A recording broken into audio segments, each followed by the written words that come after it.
Englander showed up. Look, Mr. Englander showed up, everybody. Oh, he is not going to be happy. He is not going to be happy. He should have his daughter make that That's not I feel like an open door. We had our battle royale. Okay. About now what is called a Mr. Englander. Hey, listen, I've been calling your scheduler to try and get an appointment with you. Did they ever set that up? I don't mean, I think it's 99% of every request that comes in. Cindy hasn't even called me back. I know. What's up with that? 99%, that's 1%. That means you. Exactly.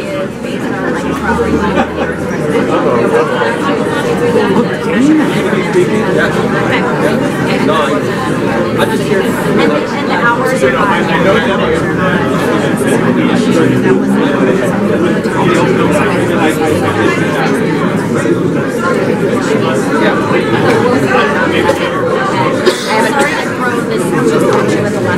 it's just like, oh my god, I was supposed to work on it yesterday. Sorry, I am going to have to leave before you speak, so is there any chance I can talk to you before you yes. yourself to the side? What is your name? William. William Goodman. Excellent. Is that your name?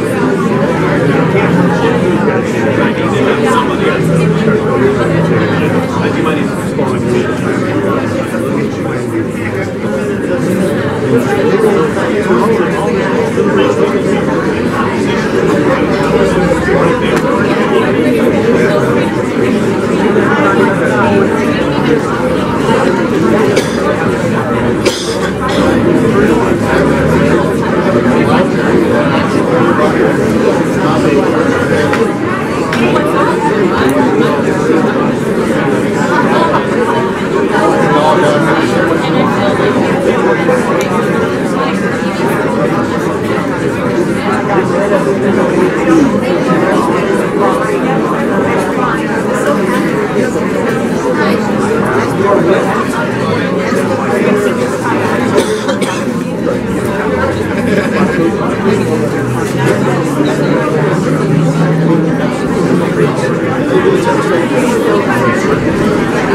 if we have a supply and demand problem. Yeah. And the only way to get lower rent is to have You were talking about it. I feel sorry for the folks in Brownfield. Last month? I could shift the argument. Yeah.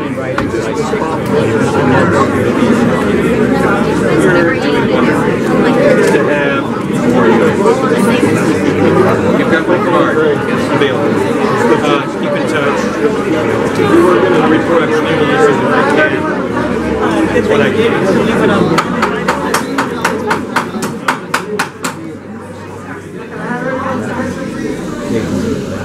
Get started. I'm going to ask you please, because we don't have any microphones, I apologize. I know that that's a major issue.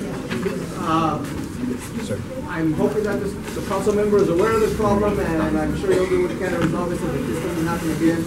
That said, in the absence of any microphones, I will do my best to speak so that everyone can hear. What I'm going to ask is this: if we can please bring anybody who's outside in and close the doors and keep those doors closed. If anybody wants to knock, those doors are extremely disruptive, so if you could just direct anybody to please go around if anybody arrives late. The back door, I know you probably need some ventilation. If there's a way to close it, that helps with the sound as well, so that people in the back can also hear. So if you don't mind closing that back door, I think that would be helpful. But again, if there's going to be a lot of in and out, it might be easier to just keep it open. So whoever's nearest to the door, just use your best judgment on that, please. Beyond that, beyond that, what we've done is we had speaker cards for anyone who wishes to speak from the public. What we're going to do is we're going to start by first, staff will be making a presentation, and then we just kind of be formal. Oh, thank you. What we're going to do is we're going to take up case number VTT 74392CN, and that is under the jurisdiction of the subdivision committee. And those are the members that are here to my left and to my right. In addition to that, and I am the Deputy Advisory Agency, again, and then on behalf of the Director of Planning, I will be acting as the hearing officer on case number DIR-2016-3076-DRB-SPP-DB-SPR. So the subdivision committee has jurisdiction over the proposed map to condominiumize the site, whereas the Director of Planning has jurisdiction over all the other entitlements that I just mentioned right now. There is also an environmental document that was prepared for this project. That environmental document, if either of these cases, applications are approved, the environmental document also has to be adopted by the decision maker, both by the Director of Planning in connection with the DIR case, and by the Deputy Advisory Agency in connection with the Vested Track case. What we're going to do is we're going to start, I'm going to have staff make a presentation on the project. Subsequent to that, as a courtesy to Council Member Englander, we will allow him to come up here out of order and have make his comments. After those comments, we will then turn to the applicant and allow the applicant to make their presentation concerning the project. After the applicant concludes their presentation, I will then open up the hearing for public comments. Most of you have signed in. We ran out of those speaker cards, so what we're going to do first is we're going to go off of the speaker cards. You'll be called up. You'll come on up. Because of the number of people that would like to speak, we're going to limit speaking to 1 minute. There's been a request to allow the representative of the neighborhood council to have additional time to the extent that they are a civic group and that they are representing a larger number of people. I don't have any objections to that. If anybody else doesn't have any objections, and we can give them 5 minutes. When the time comes, everyone else will be limited to 1 minute. I'm going to ask you all, especially because we don't have microphones, to please be respectful of the speaker who is speaking. So there's only one person that should be speaking at a time. It's either myself or any of the members of the subdivision committee or staff, or the person at the podium who is speaking. Beyond that, I really would appreciate no hissing, no noise. If you disagree with the speaker, whatever's being said, you're going to have your opportunity to come up and refute whatever else has been said. So with that said, I will now go ahead and read the project description. So I'm going to take up case number VTT 74392CN. as well as case number ENV 2016-3077-MND, case number DIR-2016-3076-DRB-SPP-DB-SPR. This is for the property located at 1147 North Woodley Avenue and 16201 through 16301 West San Fernando Mission Boulevard.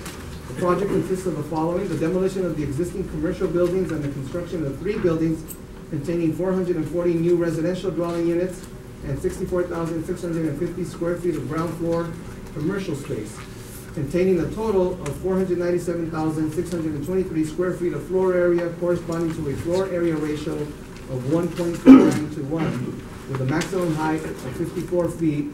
The 440 proposed apartment units would include 22 units for very low-income households. The project would provide 937 vehicle parking spaces and 558 bicycle parking spaces. Now, that's the original project description. I understand that that project description has been revised and that the density has been lowered, that the height has been lowered. We'll allow the applicant to make their presentation and to let us know specifically what those revisions are to the project. I also want to clarify, this makes reference to apartment units, whether the project is for condominium purposes or apartments as well. Beyond that, as I already mentioned, so the environmental cases before us and the 2 BTT cases. And I think with respect to the DIR case, just to be very clear, I'll be taking testimony pursuant to section 11.5.7C to consider the project permit compliance and design review to permit the mixed-use development within the boundaries of the Granada Hills specific plan. Also pursuant to LEMC section 12.22.825, the developer originally requested a 20% density bonus and proposes to reserve 5% of the dwelling units for very low-income households, utilizing parking option 1 and 1 on-menu incentive to permit a 20% height increase resulting in a maximum building height of 54 feet. As I mentioned, that's been revised, as my understanding. And finally, pursuant to LEMC section 1605, site plan review for a project resulting in a net increase of more than 50 dwelling units. I will not be rendering a decision on the DIR case, which includes site plan review and density bonus and project permit compliance. At the end of this hearing, that will be a subsequent decision that will be issued by the Director of Planning. I am only holding the hearing on their behalf.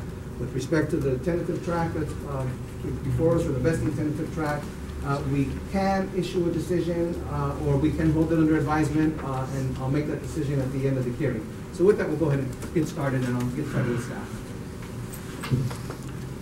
Good morning, everybody. Heather Gleamers with the Department of City Planning. Just to kind of go into further detail about what Fernando said, this project is located within the West San Fernando Mission Boulevard in the Granada Hills Knollwood Community Plan area and is located in the Granada Hills specific plan. The by right density allowed on the project site would be 432 dwelling units. As mentioned, the applicant is requesting a density bonus under the concurrent case, director's case. With regard to the staff responses received from the public, I did receive numerous emails and calls in opposition of the project, citing concerns with increased density, traffic, scale of the project, concerns over pedestrian vehicle conflicts with regard to the high school's location to the project, and with concerns to adding additional density to the area.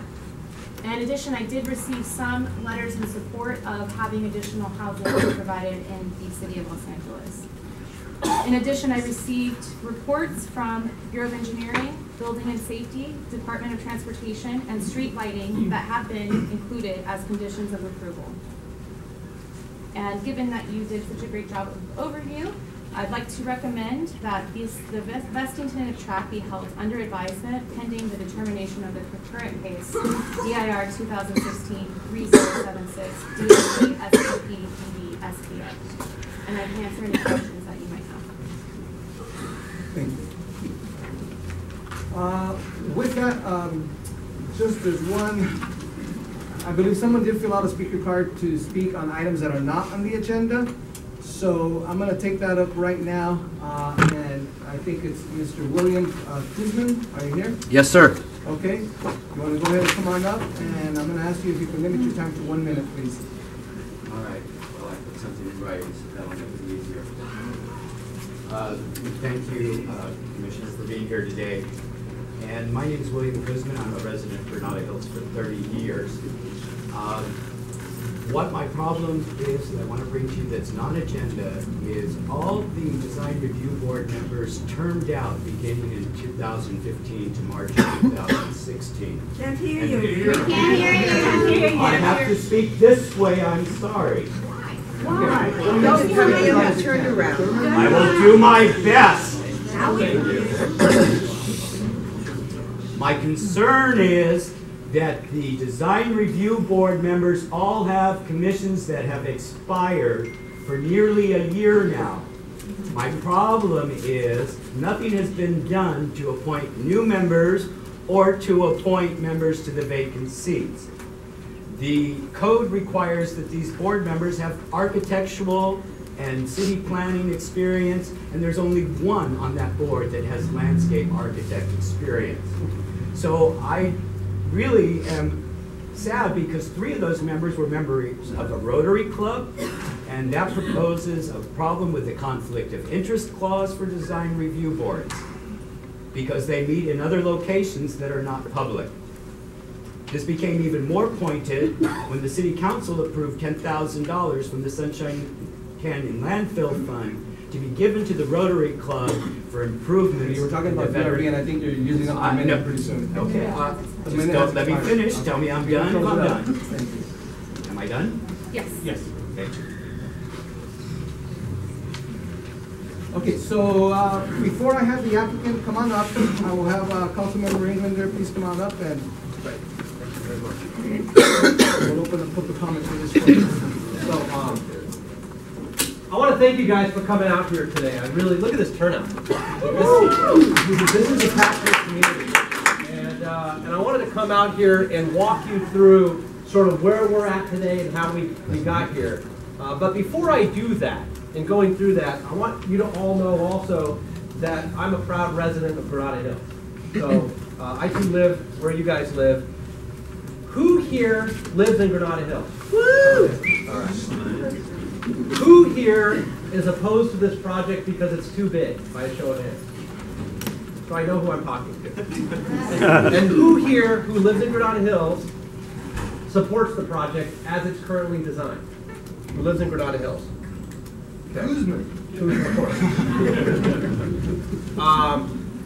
So with that, I want to thank you all for, I know you're frustrated. It's very difficult, and this has been a horrific process. I'm going to talk a little bit about the process and ways to change that moving forward as well. But before I do that, it was mentioned that this is in the Granada Hills Knollwood Community Plan, the specific plan area.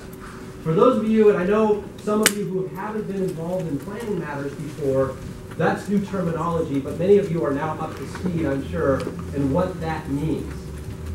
We have many areas throughout the city and our communities that are designed by the community for the community. It's a public process that's very involved. In fact, we have the newest plan in the entire city of Los Angeles that was just approved a year and a half ago, respectively. It took 8 years of community participation in public hearings to write this plan. There were over 25 public hearings just by the planning department and over another 25 just by the neighborhood councils, the Old Granada Hills group, and other stakeholders, chamber, who all agendized it at various times throughout those 8 years. So over 50 public hearings took place.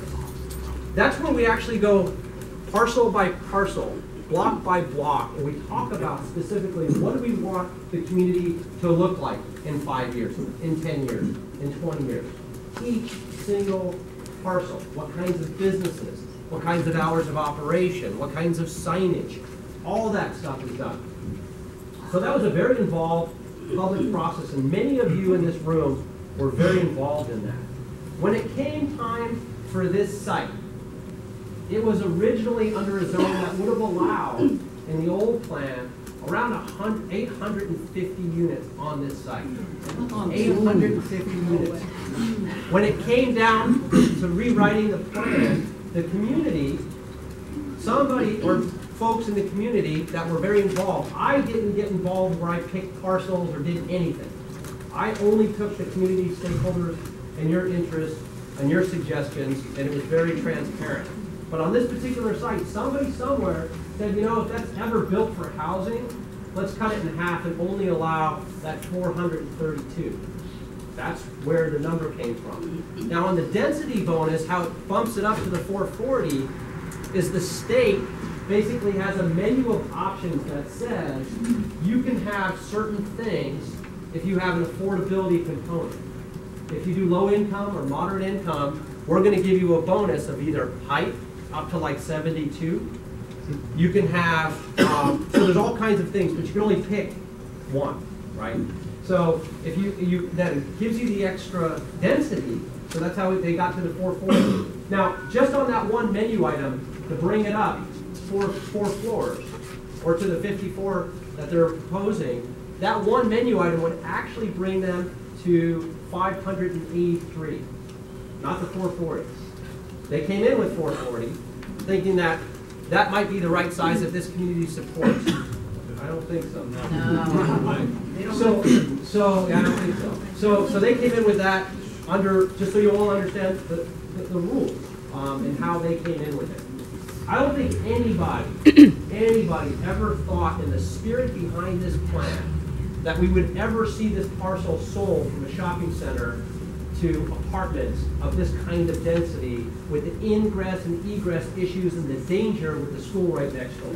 I don't think anybody, under the spirit in which this plan was written, could have imagined that that would have been done one day. Here we are. And so it was. And so what that brought then was an applicant, developer, who I'm going to talk about in a minute as well, and I appreciate all the latitude. I think the history is important. Brought a developer to the table that figured this out, bought the project, bought the property. By the way, bought the property. Doesn't have an option, it's not an escrow. They own the site. So something's going to get built by them there, and they have a legal right to do it. We could sue, we don't like it. They have a legal right to do it. It would tie it up in litigation and cost money, but at the end of the day, they have a legal right to build what this community said would be allowable under those zones, under the community plan and the specific plan. So having said that, what leverage, what options do we have? Well, the process has been, it's never a great process. I'm all for going to meetings and having more participation. I crashed one of your meetings that you guys didn't invite me to. I heard about it and I showed up. And I said I'd be back. If anytime you invite me back, I'm there. I want to welcome. I live in the community. It's why I live in the community. I care a lot about this community. And so I want to fight to protect it and listen to all your interests. So I will go anywhere and meet with anyone at any time. And so I really do appreciate, when you ask, should we picket my office? You ask, why should we picket your office if you are on our side? And I said, no, I need you there. I want you there. I'll help you make the signs. I want you there because you know who's coming to my office? The developer. I want him to walk through all you guys, to see the passion and the organization in this community. And that was really important. I put together a stakeholders working group. And let me tell you who that was. You guys picked each one of those members. I didn't select or hand select anybody.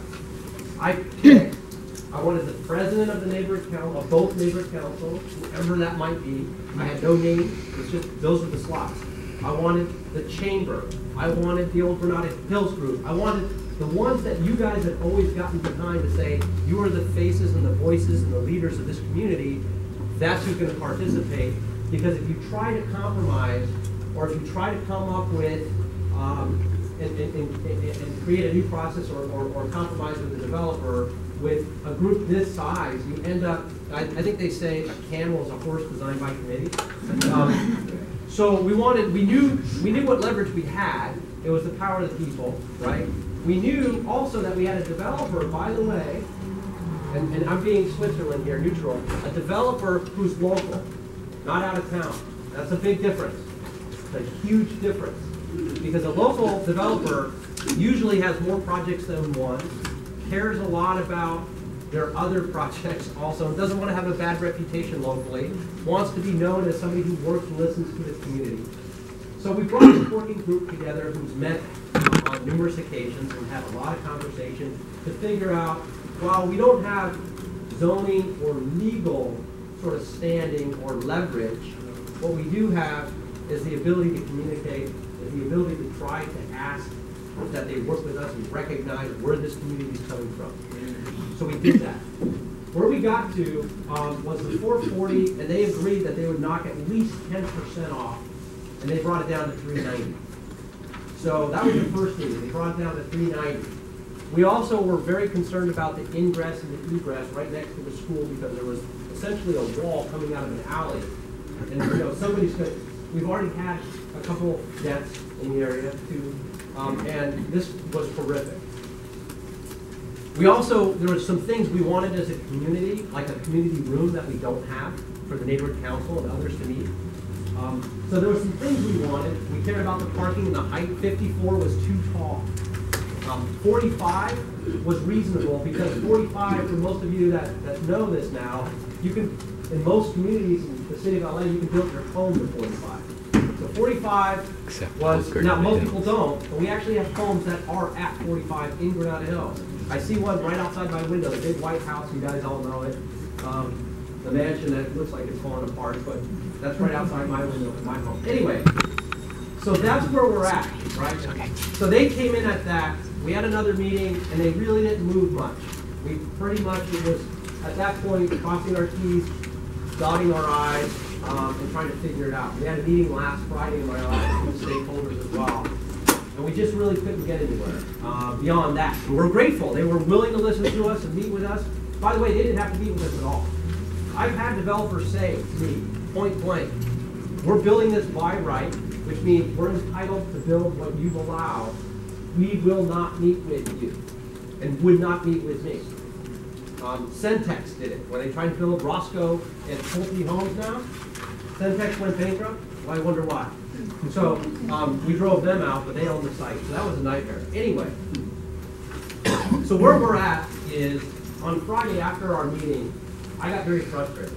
And not with them, and not with the developer, but the process.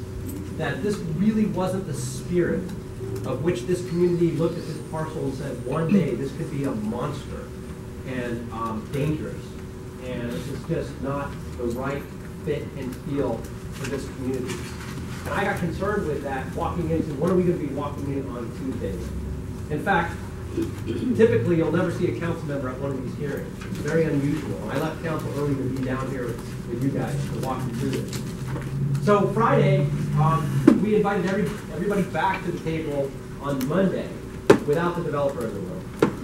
And I really wanted to think about, over the weekend, let's try to come up with a compromise. Now, compromise to me usually means both parties aren't happy. That's usually what a compromise ends up with. And before I tell you what we came up with yesterday, I want to invite those up who've been part of the stakeholders roundtable and working with me on this. So Maria, Mike, come on up. Dave, everybody, if you guys, Agnes, you guys can all come on up. Give them a round of applause.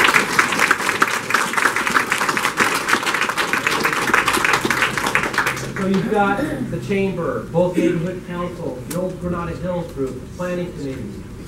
So we sat there yesterday really struggling with, we know we can ask for anything. I got emails from a lot of you saying, let's just do a park. Well, that's mildly interesting. Somebody's got $25 million sitting in their pocket that we can buy it, the site off the developer for. Other people were sending suggestions. How about just 50 units in a park? Well, yeah, that would be great. I don't know that they would go for that. So we came up with what we thought would be a compromise. Knowing full well they could have built nearly 600. Starting at that point, they came in at 440 to 390. What would be a 25% hit? Let's look at a 30% hit reduction. And so we came up with a number of 300 units. 300 units instead of the 440, maybe that's something we can live with, but we have other mitigations that have to go along with that. A lot of this community said, now, there's a lot of people in this room that won't do anything. They want nothing built. They want to maintain the shopping center or have a park and just a few units or 100. I get it. I understand that. That's why we're looking at a compromise. They won't be happy. We won't be happy. But what can we live with? We also had an option where we can go down the road and say, let's just fight it to the end. Forget compromise. That was an option. We talked about it for an hour yesterday. forget compromise. Let's just keep appealing and go into court and sue. And then one thing we end up with if they win, which there's a good chance, just telling you right now, we end up with 440, if not more, if not more. We recently had another developer in Sherwood Forest, who many of you know, tried to come in and build, and they proposed a massive project. And after the neighbor council, everybody shot him down, and it was standing room only. We had 1,000 people out of school auditorium. He applied for more units. So at the end of this process, what is something that in 5, 10, 15, 20 years, if we're stuck with something, what's that going to look like? So we came up with 2 options that we wanted to offer the developer. One was, and before I get into the 2 options, I'll tell you all the other mitigating things we wanted done. We wanted the ingress and the egress right next to the school with a major 40-foot setback. So there's no building there. They can see clearly. We also want no left turn out of that. We also want a center median down Woodley, so they can't make that left turn. So we're going to ask DOT to bless that. We also want to make sure we have that community room. We also want to make sure we have, it doesn't go over the 45-foot maximum, no matter what, anywhere on the site. We also want to make sure it's clean geologically, and there's the sufficient soil samples are done. There's no liquefaction next to Bull Creek, so we wanted that too. So all these things come with both options. It's not all or none, or you can't, it's not a menu. We want all of that, right? So we're asking the developer to step up to the plate, and listen to this community, and give us all those things, all those assurances. We also know, because of this process and the way it lays out, is this isn't a back and forth, unfortunately. And as you just heard, the decision can be made today. We want the new plan submitted with what we're going to ask for, and we want the record to stay open for a minimum of 2 weeks after they've submitted the plan. Now, again, there's still a process after that if it's appealed or anything else, which, you know, there's always a chance for that. So it doesn't close the process out. But we want the record to have at least 2 weeks, and we'll notify everybody from our office as well when it's coming, advance notice, so we know, rather than making the decision today. We don't want that decision made today. So the 2 options are this. Oh, on the affordability component, a lot of people, I disagree with a lot of you on this, and I think I've shared this with you, that, and I shared it with many of you, there was a low income affordability for a few units. We have kids at that school that are homeless. We have a growing homeless population in Granada Hills and Northridge and Chatsworth and the Northwest Valley and citywide. We have veterans and families living on the street. My family was homeless once, and we had to move into a studio apartment when we got off the street. My mom lived on the couch for me to go to school. We're asking for no studios because nobody wanted any studios. Or a lot of people, I won't say nobody, a lot of people had sent us emails and voiced an opinion that they didn't want any studio apartments. So we're asking for either plan that we're going to ask for, either option, no studios. On the affordability component, we're asking for no very low income. We're asking for moderate instead of very low. Now this is where I disagreed with some of you on, but at the end of the day, I'm the council member put there by you. I carry your opinions, not my own. I'll share my opinions with you, but your voice means a lot to me. And so what most of you asked for was moderate instead of very low, so we're asking for that on your behalf as well. With that, the 2 options are this. All of those things, and the 2 options are 300 apartments, no studios, or we'd be willing to give you a 10% bonus, so make it 330 total if they're condos and townhouses. So they're for sale, not for rent. That's something else you guys have. People can't afford them. Now, while we do need rental housing, we also need entry-level housing. We need first-time buyer housing. You have a pride of ownership when you buy a condo or a townhouse. That's something. You're a stakeholder in the community. And so it means something. And I think most of you in this room, who here was a renter at some point in their life at least once? Okay. So it's nothing against renters. We just know that if we have the option of something of this size and scale, it's so important to all of you that we'd be willing to give a 10% bonus on our base 300 to give 330, with all those things staying as part of the package as well. So the community room, all the other stuff we talked about stays there. No building permits are issued at all until the soil samples and the geology is done and made public. So we want that as a condition as well. So we're trying to check off everything that people have asked for. I know many of you, if not all of you, have sent emails to my office and phone calls with questions. We've responded and sent back answers on virtually everything. A few things are being researched. So we've done a deep dive on all of that. But with that, I wanted to let you know that that's what we're asking. Yesterday, we decided that we were going to just announce this morning, today, now, for the first time to the developer, the applicant. And a few people suggested yesterday you might want to call the night before, give them the heads up and see if they can work out the financials and actually come in with an answer today rather than putting it off, if they're willing to do that and meet those demands. And so we're doing that officially and formally now. But before you guys answer and step up on where you're at with it, I want you all to say a few words at least, because you've been part of this process and part of this community. No way. And I appreciate the partnership. So It breaks the Brown Act law. Thank you, Mitch. It's a violation of the Brown Act law. I was part of the process with the community specific plan, 8 years, long journey. And John and I had a conversation. John raised me, John Salinas, who's our co-chair of our plan committee. One of the reasons that we got hung up on the community plan was the Hollywood plan. You might, if you read about that and all the problems they had with the Hollywood plan, and finally a judge basically overturned it.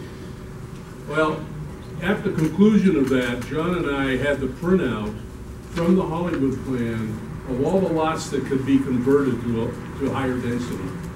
What was it, John, 80, 100 pages with about 50 or 60 lines on each page?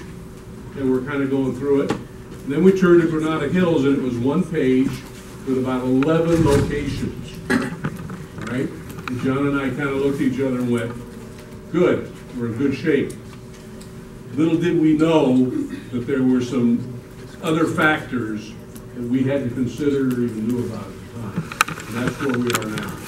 So believe me, I have spent hours going through that specific plan trying to find leverage, because the changes we made to the high school down on Devonshire and Balboa, the changes we were able to do to stop Coles at Zelza and Chatsworth, those were all things that we could do because we had leverage.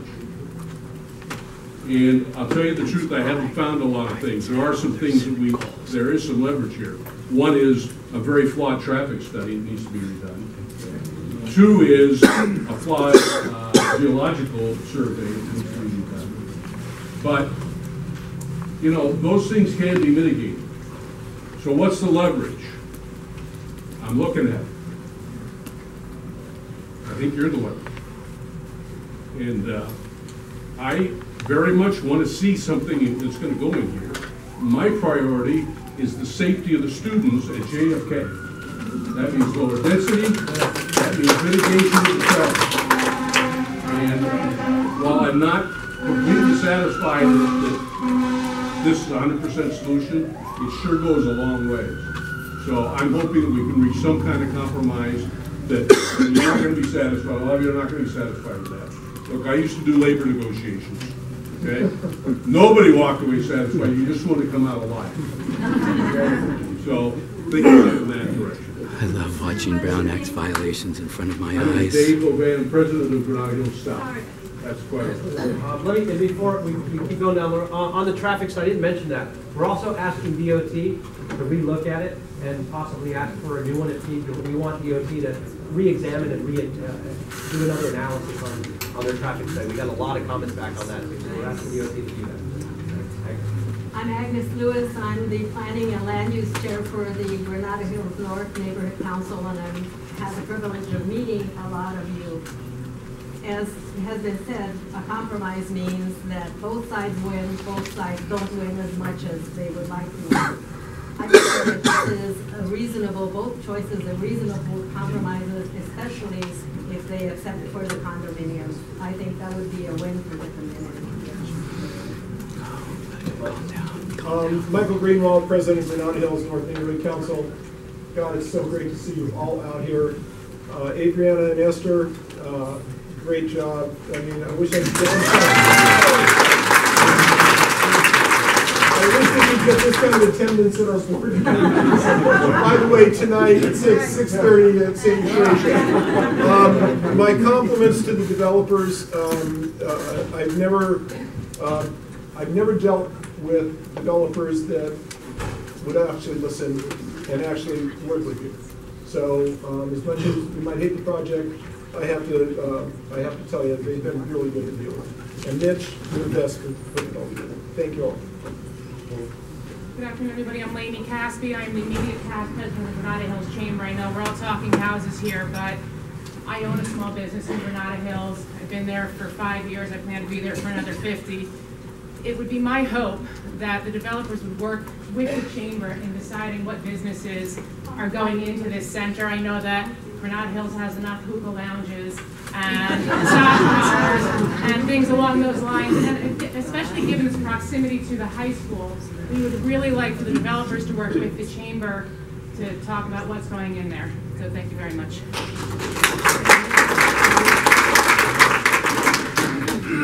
Hello, I'm Maria Fisk. I'm the land use chair for Old Granada Hills Residents Group, and like Dave, we've been at community advocacy for at least 20 years. I just want to let you know that. And being very familiar with the city process, city hearings, and city council members, I want to say, without a doubt, we have a council member here that no other council member will do something like this. Will come to the community in such a way to get this together. Okay? The developers, typically, I know how these things go across the city. I've seen some developments out there. Thank you for coming to the table. Appreciate it. Adriana, Esther, you guys have been formidable. You have been an amazing group. If only every neighborhood could have the spirit that you do. That being said, there is one piece that has been missing all along. In our deliberations, wherever the blame may be, maybe we haven't talked and communicated as best as we could. And I would like to submit to you, council member, to the developer, that we do bring key community members to the table. It's amazing how far we've come already. Thank you. Thank you. I appreciate that. But I think the key component that has been missing all along are the voice of the neighbors who live next door. Going forward, it's not too late. I appreciate everybody's consideration and some thoughts given to that process. Thank you.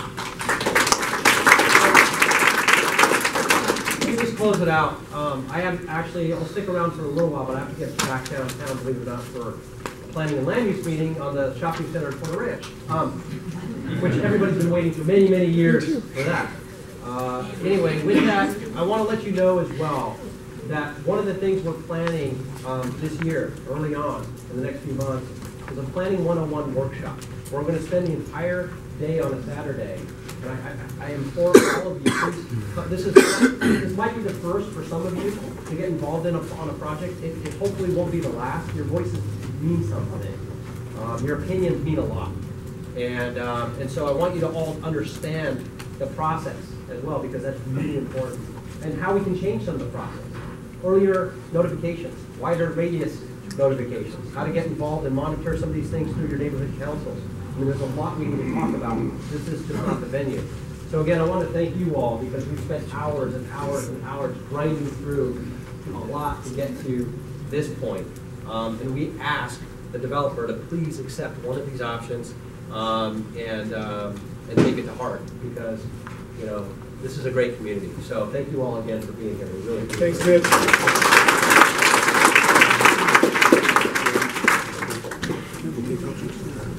Okay, thank you. With that, we'll go ahead and continue. I just apologize. I want to give my colleagues an opportunity to introduce themselves as well from the Department of Transportation. Go ahead. Department of Transportation. Linda Geyer, Recreation and Parks. Oh, okay, thank you very much. So with that, I'll now have the applicant or the representative come on up and outline the project.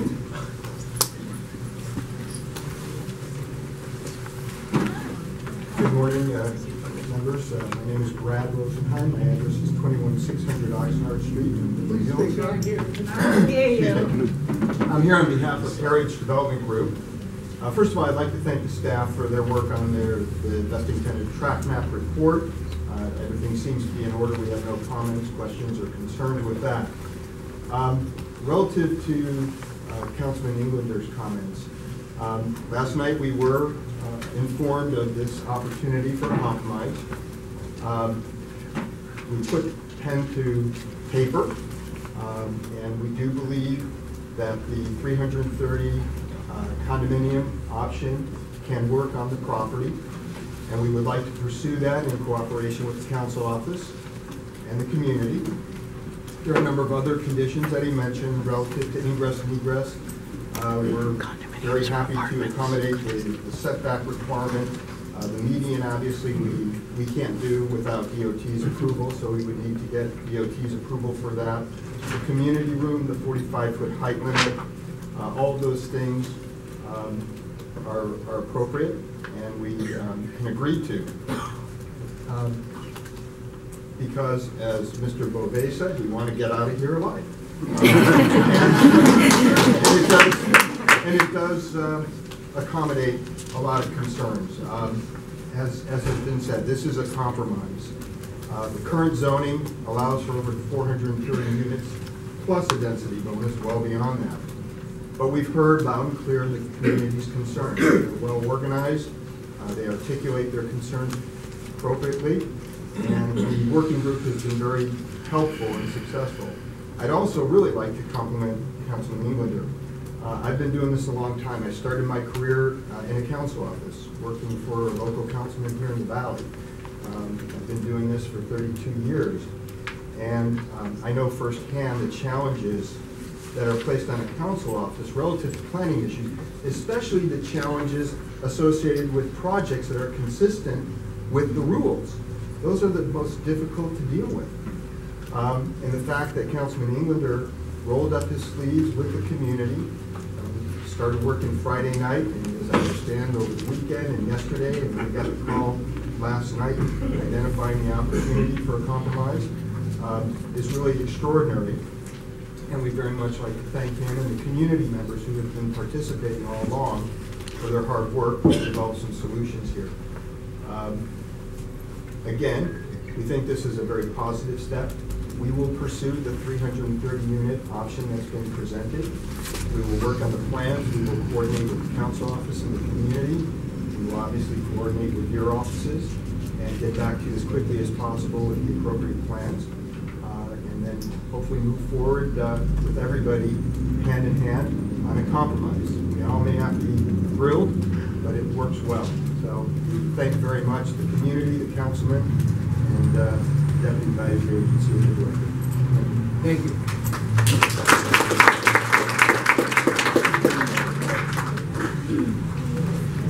If you think that's that much better, yeah.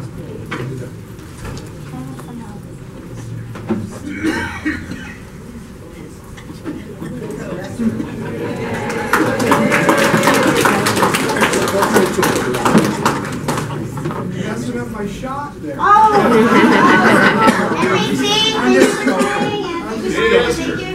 Except I'm going to have policemen in the back. I'll smile. Okay, so with that, we will usually go into a little more question and deliberations, but having, based on the presentation and the comments that were made by the applicant's representative, we'll now go straight into public comments. So I think what you've heard is that the developer is willing to entertain the recommendation from the community and the council office to reduce the project scope and convert it from an apartment building. Just to clarify, I was a little confused because I had looked on the map and there was a note about condominiumizing the site, but I realized that's because you also have the commercial component. on the site. So with that said, I'll now open up the hearing for the public comment portion of the hearing. And this is what I'm going to request, that you would, number one, limit your comments to 1 minute, please. And if the person that spoke before you has basically made the same points that you want to make, don't feel compelled to repeat the mistakes all over. Just say you agree with the previous speaker, or you agree with the previous comments that have been made pertaining to XYZ. And, you know, there's probably more than 50 people that want to speak. If we're going to go through all the speaker cards, and you're going to have your name called, just come on up to the podium, please. And the last thing is that if you did not have an opportunity to fill out a speaker card and wish to speak, once we call all the speakers that had an opportunity to sign in here, we'll just raise your hand and we'll have you come on up. But again, I want to reiterate, please limit your comments to 1 minute, and we do have a timer, so we'll be pretty strict about that. Thank you. And so with that, I'd like to call up 3 speakers at a time, if you would. I have Janet Benjamin, Rory Kuhn, and Sung Chung. If you would please come up, or if you don't want to speak,